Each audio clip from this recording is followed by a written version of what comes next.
Mais c'est trop trop beau.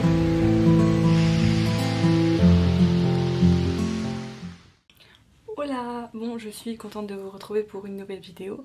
Et pour une fois, nous n'allons pas forcément, enfin c'est le but de la vidéo, nous n'allons pas parler de SFFF. Parce que la SFFF, maintenant si vous commencez à me connaître, bah c'est 95% de ma pile à lire. Vraiment j'en ai énormément et c'est ce que j'aime, c'est pour ça que je continue de lire ça. Mais j'ai d'autres genres dans ma palle également. Et du coup cette vidéo va m'aider à en sortir parce que je vais vous faire une petite liste, il n'y en a pas beaucoup. Je sais pas si j'en ai oublié certains ou pas, bon au pire des cas ça fait rien. En gros j'en ai 11, c'est ça, à vous présenter, et dans ces 11, vous allez m'aider, vous me direz dans les commentaires lesquels je devrais sortir en priorité. Voilà, tout simplement. On y va maintenant, comme ça au moins on perd pas de temps. Et c'est parti, et vous pouvez me dire pourquoi, etc. hein, si vous voulez que je les sorte. Puis pour ceux qui commencent un peu à me connaître, peut-être que il y a des choses qui feront, enfin vous pourrez me donner des petits tips qui feront en sorte que je sortirai plus certains que d'autres. Mais voilà un peu pour la vidéo d'aujourd'hui. Du coup on commence avec le numéro 1, c'est-à-dire Se taire ou mourir de Karen M. McManus. De cette autrice j'ai déjà lu Kiman, c'est un thriller young adulte que j'avais bien aimé, j'avais passé un bon moment. Après c'était un des premiers thrillers que je lisais. J'avais pas lu encore de Frank Tilly ou ce genre de choses donc c'est pareil. Et j'avais testé la série qui était sortie sur Netflix il y a l'année dernière, il me semble, quelque chose comme ça. J'avais pas accroché du tout à la série donc j'avoue je l'ai abandonné, mais j'avais beaucoup plus aimé le livre. Et du coup Se taire ou mourir, je pense que c'est un peu dans le même genre. Ça concerne genre un groupe d'adolescents, il va y avoir un drame, etc. Et on va un peu les regarder se dépatouiller dans tout ça. C'est toujours un peu sordide parce que tu te dis en fait un truc pareil n'arriverait jamais dans la vraie vie. Ou alors ils s'en sortiraient pas comme ils peuvent s'en sortir la plupart du temps. Mais c'est chouette, puis c'est surtout que c'est addictif et en fait il y a les pages qui tournent toutes seules. Donc voilà. En plus c'est un one shot celui-ci. Je crois que la plupart en fait de ceux. Tous ceux. Ah non, pas tous. La plupart de ceux dont je vais vous parler aujourd'hui ce sont des one shots. Donc c'est aussi un bon moyen de les faire sortir de ma palle et passer à autre chose. Ensuite, toujours en thriller young adulte, il y a Killing November que j'ai depuis un bout de temps chez les éditions Pocket Jeunesse. Le premier c'est chez les éditions Nathan que je vous ai présenté, Se taire ou mourir. Alors j'ai que les titres sur mon petit carnet, donc je m'excuse hein, mais vous verrez les auteurs sur les couvertures. Comme je vous disais, je l'avais depuis un bout de temps parce que c'est le côté école d'assassins, enfin école un peu spéciale où ils apprennent à se battre ou tuer ou je ne sais quoi, bref, qui m'avait beaucoup plu dans le résumé. Et donc, de façon très light, parce que je pense que j'étais dans ma période de Nevernight, le tome 1, je n'ai toujours pas lu la suite. J'aimais bien ce genre d'école particulière où pour t'en sortir t'es obligé de te battre, donc voilà. C'est un peu le même genre et c'est un peu dans la veille de Mercredi Adams. Ouais, c'est vrai qu'en en voyant la couverture, c'est un peu ce que je m'étais dit. J'avais vu de très bons retours. Il y a le tome. Je crois que c'est qu'une duologie, il me semble. Mais le tome 2, c'est sûr qu'il est déjà sorti. Vous savez, c'est pas des titres. Ces titres que je vous présente, c'est pas des titres très récents. Donc, ils sont encore disponibles, mais voilà. Puis c'est bien, ça me fait sortir aussi des titres un peu plus vieux de ma palle plutôt que de toujours sortir les nouveautés. Sachant que j'ai vraiment des bons trucs qui m'attendent dans ma palle, donc ça sert à rien en fait, toujours se focus sur les nouveautés, ça serait bien que je le fasse également avec les anciens. Ensuite, toujours thriller, si c'est pas de toute façon de la SFFF, c'est souvent du thriller, il y aura très peu de contemporain. Truly Devious, qui est, je crois, une trilogie, il me semble. Après, il y a eu une partie spin-off, etc. En fait, je l'avais découvert sur le compte de Val de My Little Library, qui m'avait donné trop envie parce que j'étais un peu dans la vibe Inheritance Games, etc. Voire Caraval avec des petites intrigues, des mystères, etc. Et c'est un peu dans ce genre-là, alors sans le côté magique bien sûr, mais c'est un peu... en fait je crois que c'est des lettres qui sont envoyées de façon anonyme, etc. Bref, il y a énormément de mystères et c'est apparemment très très addictif. J'adore les couvertures. Les couvertures sont trop belles, je trouve. Donc ça m'a toujours beaucoup intéressée. Mais voilà, alors dites-moi si vous voulez que je sorte celui-ci en priorité de ma palle ou pas. Ensuite il y a, alors là pareil, en fait je l'avais pris chez Gallimard Jeunesse pendant mon alternance, ou alors je l'avais pris avant, je sais plus. C'est La lumière sous les combles de... j'ai un doute aussi. Ça se passe, il me semble, pendant la Seconde Guerre mondiale. Et c'est... alors je sais plus si c'est une Allemande ou... je sais plus.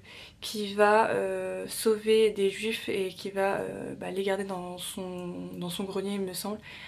Donc voilà, apparemment c'est très triste, c'est très prenant, c'est pas c'est pas le genre en fait tout ce qui touche aux guerres etc, c'est pas forcément ce genre de récit vers lequel je me tourne prioritairement, mais pourquoi pas, parce que vraiment j'ai entendu dire que la plume était incroyable et que c'était hyper bouleversant, donc n'hésitez pas si vous l'avez déjà lu, et la couverture je la trouve magnifique.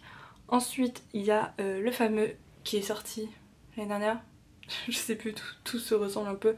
If We Were Villain de ML Rio, il me semble. Lui je l'avais acheté, en fait c'était quand j'avais été à Londres, il y a 2 ans je crois, un truc comme ça. Je l'avais acheté en version signée dans une des librairies là-bas. Du coup en fait c'est juste, alors je sais que en gros ça se passe dans un espèce de lycée, ils reprennent, c'est un groupe d'élèves qui reprend une pièce de théâtre de Shakespeare, et je crois.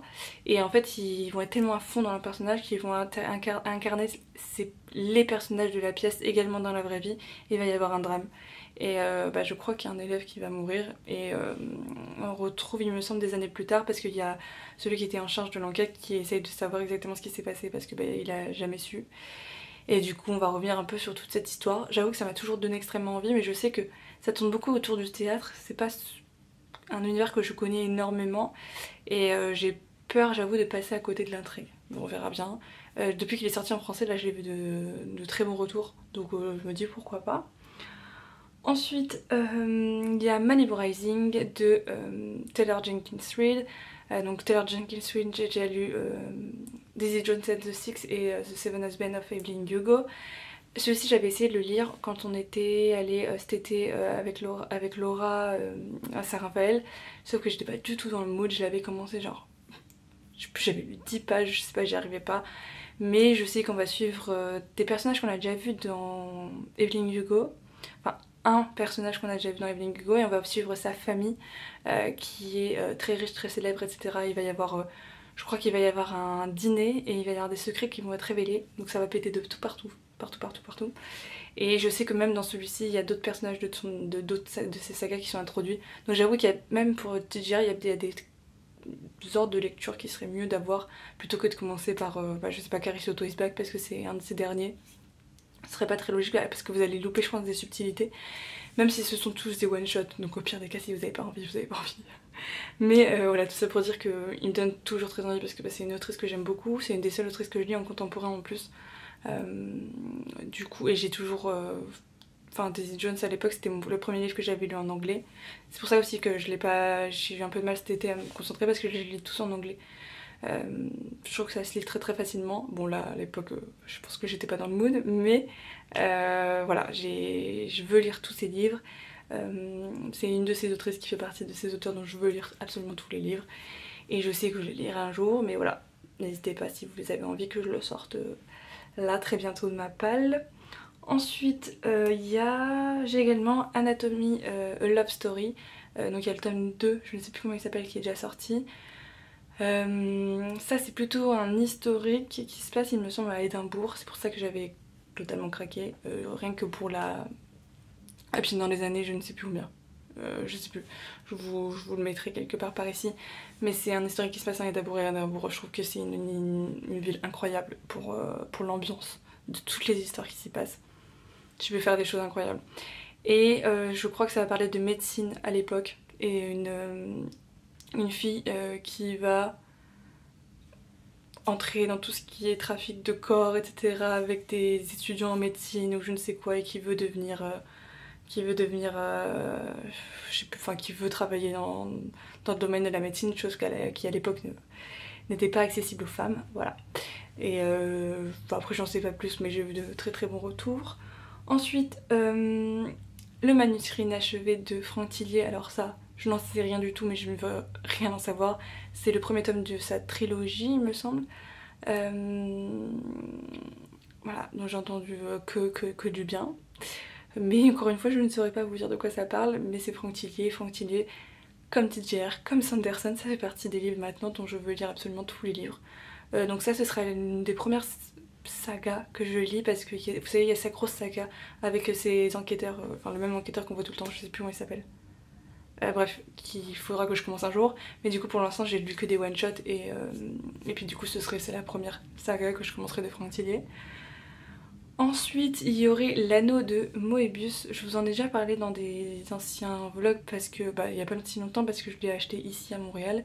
Ça a l'air un peu trash, plus trash je pense que manuscrit inachevé, donc n'hésitez pas à me dire si ce serait bien que je sorte lui plutôt que manuscrit inachevé ou inversement. De toute façon je vous mettrai si vous voulez. Là c'est vraiment pour certains si vous les avez déjà lus et si vous me les conseillez, mais si, imaginons vous en avez lu aucun, moi j'ai pas envie de me remettre forcément les résumés en tête, mais je vous mettrai les liens dans la barre d'infos vers les résumés si vous voulez en apprendre plus pour savoir lequel vous me conseilleriez le plus. Ensuite, l'avant-dernier c'est A Good Girl Guide to Murder, que j'ai déjà commencé en octobre, novembre, je ne sais plus exactement. Pareil, c'est un thriller young adulte qui peut rappeler un peu les Karen M. McManus dans le genre.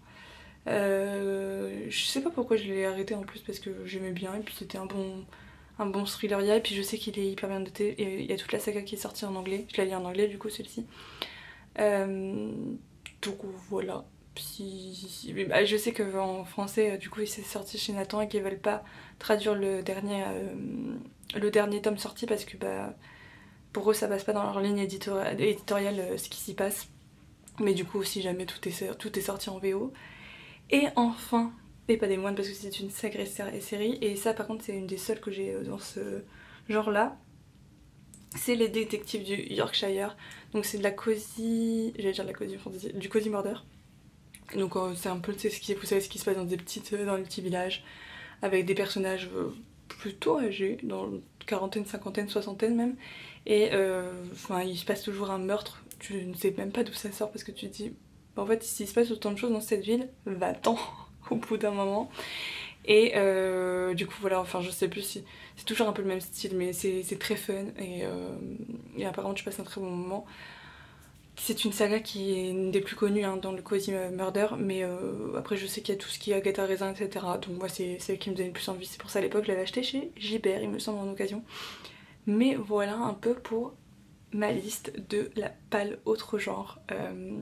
C'est le genre de vidéo que j'aime vous faire parce qu'en fait sur mon carnet j'ai vraiment écrit pas l'autre genre, pas le premier tome de saga, pas le suite de saga, etc. Et c'est la palle dont j'ai le moins de livres. Du coup je me suis dit que j'allais commencer par celle-ci pour éviter de vous inonder, parce que les autres, je pense que la vidéo sinon durera très très longtemps. Et puis je me dis bon allez, comme je vous parle tout le temps des SFFF, ça fera du bien de changer un peu. Mais encore une fois, n'hésitez pas à me dire en commentaire de cette vidéo quel livre je devrais sortir en priorité. Si vous voulez faire une liste de priorités, n'hésitez pas non plus. Et puis après je comptabiliserai celui qui a le plus de votes, et puis ce sera une des lectures que je ferai sûrement au mois d'avril, on va dire, que je sortirai sûr au mois d'avril. Et puis puis voilà, ça me fera un peu une pause dans tout ce qui est fantasy, fantastique, SF. Parce que parfois j'en ai besoin. Enfin, même d'ailleurs si vous en avez déjà lu, n'hésitez pas à me dire votre avis. Et puis moi je vous fais de gros bisous, n'hésitez pas à liker, à vous abonner, n'hésitez pas à commenter une loupe, et puis je vous fais de gros bisous, et puis je vous dis à bientôt pour une prochaine vidéo. Bye bye.